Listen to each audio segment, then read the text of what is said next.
நிலாச்சோறு. வணக்கம் மக்களே, இந்த வீடியோவில் ராகி தோசை எப்படி செய்கிறதுன்னு பார்க்கலாம் வாங்க. மிக்சிங் பவுலில் 1 கப் ராகி மாவு எடுத்துக்கோங்க.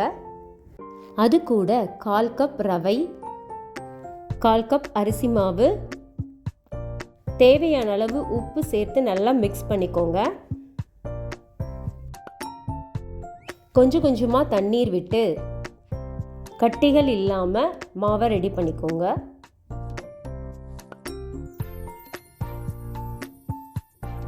கொஞ்சம் தண்ணியாகவே கரைச்சிக்கோங்க.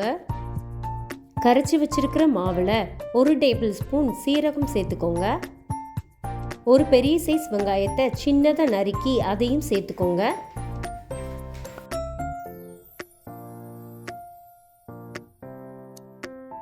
ஒரு கேரட்டை நல்லா துருவி சேர்த்துக்கோங்க.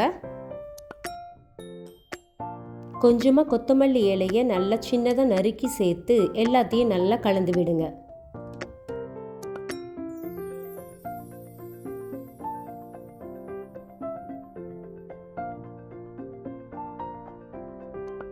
தோசை ஊற்றுறதுக்கு மாவு ரெடி ஆயிடுச்சு.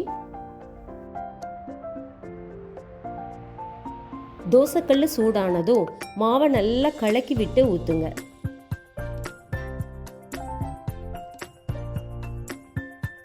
தோசையை சுற்றி கொஞ்சம் எண்ணெய் விட்டுக்கோங்க.